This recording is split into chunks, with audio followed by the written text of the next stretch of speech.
तीन पुतले। यह घटना तब की है जब चंद्रगुप्त मौर्य मगध साम्राज्य के शासक थे। इनके गुरु चाणक्य राज दरबार के महामंत्री के पद पर आसीन थे। एक दिन महाराजा चंद्रगुप्त का दरबार लगा हुआ था। सभी सभासद अपनी अपनी जगह पर विराजमान थे। महामंत्री चाणक्य दरबार की कार्यवाही कर रहे थे। महाराजा चंद्रगुप्त को खिलौनों का बहुत शौक था। उन्हें हर रोज एक नया खिलौना चाहिए था। आज भी महाराजा के पूछने पर कि क्या नया है, पता चला कि एक सौदागर आया है और कुछ नए खिलौने लाया है। सौदागर का ये दावा है कि महाराज या किसी ने भी आज तक ऐसे खिलौने न कभी देखे हैं और न कभी देखेंगे। सुनकर महाराज ने सौदागर को बुलाने की आज्ञा दी। सौदागर आया और प्रणाम करने के बाद अपनी पिटारी में से 3 पुतले निकालकर महाराजा के सामने रख दिए और कहा कि अन्नदाता, ये तीनों पुतले अपने आप में बहुत विशेष हैं। देखने में भले एक जैसे लगते हैं मगर वास्तव में बहुत निराले हैं।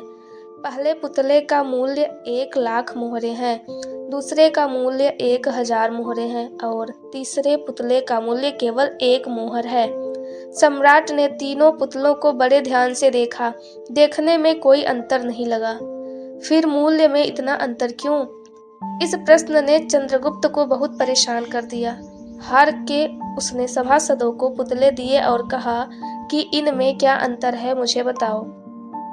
सभासदों ने तीनों पुतलों को घुमा फिराकर सब तरफ से देखा मगर किसी को भी इस गुत्थी को सुलझाने का जवाब नहीं मिला। चंद्रगुप्त ने जब देखा कि सभी चुप हैं तो उसने वही प्रश्न अपने गुरु और महामंत्री चाणक्य से पूछा।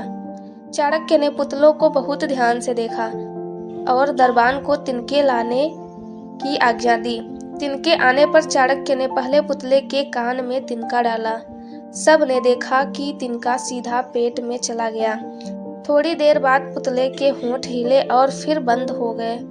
अब चाणक्य ने अगला तिनका दूसरे पुतले के कान में डाला।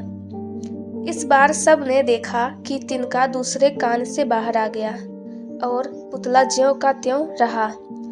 ये देखकर सभी की उत्सुकता बढ़ती जा रही थी कि आगे क्या होगा। अब चाणक्य ने तिनका तीसरे पुतले के कान में डाला। सब ने देखा कि तिनका पुतले के मुंह से बाहर आ गया है और पुतले का मुंह एकदम खुल गया। पुतला बराबर हिल रहा है जैसे कुछ कहना चाहता हो।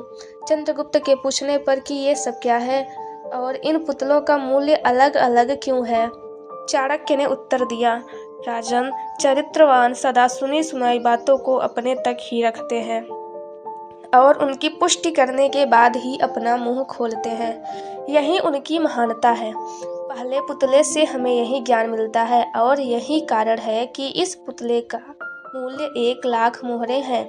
कुछ लोग सदा अपने में ही मग्न रहते हैं, हर बात को अनसुना कर देते हैं। उन्हें अपनी वाह वाह की कोई इच्छा नहीं होती। ऐसे लोग कभी किसी को हानि नहीं पहुंचाते।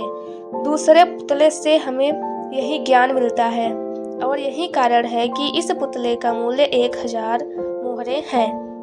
कुछ लोग कान के कच्चे और पेट के हल्के होते हैं। कोई भी बात सुनी नहीं कि सारी दुनिया में शोर मचा देते हैं।